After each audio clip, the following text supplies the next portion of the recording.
Welcome back to another episode of Rock Boys Football. Shane Beamer, the South Carolina Gamecocks playing their best football towards the end of 2024. And this has suddenly, been a team to watch in terms of college football playoff implications. And, what I think stands out to South Carolina, or at least stands out to me, is that one, you kind of got a glimpse of what the college football playoff committee thinks of South Carolina. Missouri loses to South Carolina this week, and this was a team that a lot of people looked at and said, I don't even know why they're in the top 25 to begin with. You kind of assume that they're going to drop out of the top 25 with a loss to South Carolina. They stay in the top 25. And that to me tells me that the committee looks at that South Carolina loss and say, hey, that's a really good South Carolina team. We're not going to drop Missouri at all for that loss to South Carolina. But I think more importantly, you look at a lot of the teams on the outside looking in terms of trying to get into the college football playoffs. There's just a lot of teams that don't have the opportunity or pathway to really get into the top 12 unless there's some absolute chaos that unfolds at the top of the college football landscape. South Carolina is one of those teams that, yeah, I think they do need some sort of help. And we're going to talk about some of the things that need to go right for South Carolina. But they also have an opportunity to kind of vault themselves into that conversation. I think when you look at that matchup on the road against Clemson week 12, the number 17th team in the country, that's one of those opportunities for South Carolina to win that football game, put themselves into that top 15 discussion, and then it's just kind of how things fall. And so if you're a South Carolina fan, it's kind of crazy we're having this conversation. But I think there's a legitimate pathway to South Carolina getting into the playoffs. And one of the more important aspects that we have to talk about is the college football playoff committee has shown time and time again, we kind of care what you are right now. We don't really care what you did in September. And they do look at the resume as a whole. They're very clear. They say that. But we've seen the evidence in terms of what teams they've selected into the college football playoffs that they kind of care how you look in the month of November, in the back half of 2024. And this South Carolina team looks to be the real deal. And what I would say about that win against Missouri, you got Missouri's best shot. That Missouri hasn't looked like a top 25 team at all in 2024. They look like a top 25 team against South Carolina. I think that's why Missouri's still in the rankings, in these college football playoff rankings.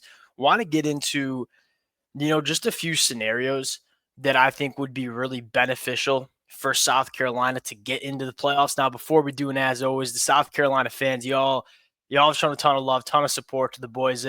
This program's a blast to watch. It's a blast to talk about. The amount of support y'all show in the comment section means the absolute world. If you guys do enjoy the content, consider subscribing to the channel. It's going to be a very fun next 14 days for the South Carolina team. Without further ado, let's get into this one. And let's start, and we kind of covered extensively yesterday, like why I think this South Carolina team is playing themselves into that college football playoff conversation. Lenore Sellers clearly maturing as a quarterback. The offensive line has played better. You saw the pass catchers on the outside step up. Rocket Sanders looks like he's an All-American caliber running back. We all know how good this defense is. They're starting to check all the boxes that you want to see from a college football playoff caliber team. And I think at the end of the day, they just keep getting better. Like every single time we see South Carolina play in the month of November, it's like, hey, that's a better football team than it was last Saturday, which to me excites me a lot. Now, getting into, certain situations that I'm looking at, I'm going to start with that Indiana team at number 5. South Carolina's over 10 spots behind them. That game on Saturday is basically the story of Indiana's season. If they look decent against Ohio State, I would say they don't even need to win the game, but if they look respectable going up against one of the best teams in the country, I probably would think Indiana gets into the college football playoffs at 11-1. That being said, if they do not look like they belong on the football field with Ohio State, I could see Indiana dropping out of the top 12. And that would allow South Carolina at some point, whether it's this week or whether it's next week, if they can beat Clemson, to jump an Indiana team. You look at Indiana and say, if their resume right now doesn't include one team that you kind of think is even close to college football playoff caliber. And this is not a shot at Indiana because you watch Indiana every single week. This is a very good football team. We're still kind of in that situation with, all right, well, how good are they? Well, we're going to find out this weekend against Ohio State. If you're a South Carolina fan, you are looking to see Indiana get smoked by Ohio State and kind of have that message be sent to the committee that yes, Indiana will be an 11-1 one-loss Big Ten team, but they had a very easy schedule. And when they had the opportunity to show they're a college football playoff caliber team, they didn't really take advantage of it. That's the number one result. And if Indiana loses by 3 scores to Ohio State and South Carolina can take care of business against Clemson, I would I would bang the table for South Carolina to get in over Indiana, because you start looking at South Carolina's wins, they are much, much more. They might have 2 more losses than Indiana, but those wins are significantly more impressive than what you see with Indiana. The next team I'm looking at is Notre Dame, and we've seen Notre Dame play kind of some roller coaster football.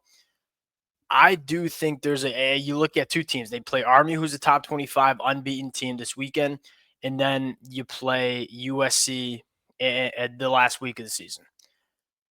You probably almost want Notre Dame to beat that Army team, because if Army can figure out a way to beat Notre Dame, they're probably getting into the college football playoffs, and Army probably jumps South Carolina in the ranks. What I think would be ideal for South Carolina fans in this situation is, all right, Notre Dame beats Army, but then loses to USC the last week of the season. 2-loss Notre Dame team versus a 3-loss South Carolina team. I think the resume that South Carolina has is much, much more impressive. And you look at Notre Dame and say, all right, you have a really ugly loss against Northern Illinois.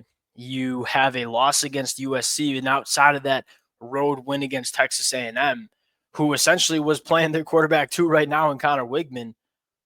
I think South Carolina, 3-loss South Carolina team gets in over Notre Dame. In terms of SEC teams, you're probably rooting to lose. You probably don't want the teams you lost to lose. So you look at a team like Alabama, you look at a team like Ole Miss.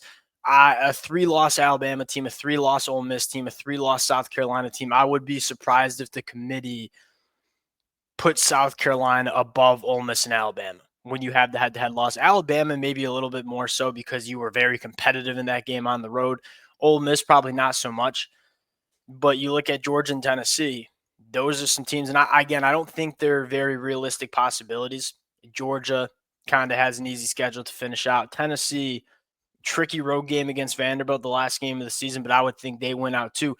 This South Carolina team, I think, has the ability to maybe leapfrog a Tennessee team if they can go out and send a message against Clemson, and if Tennessee plays Vanderbilt close, because what then would be, hey, we saw Tennessee, South Carolina both play on the road against Vanderbilt.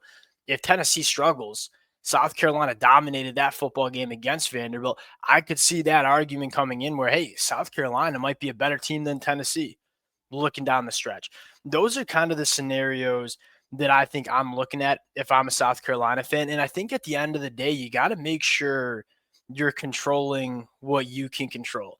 And that is the last week of the season, when you go on the road to Clemson, go send a message. I mean, I think you should be excited to have an opportunity against what might be a top 15 team at the time to kind of send a message and say, hey, we just went on the road, beat a top 20 team by 2 touchdowns.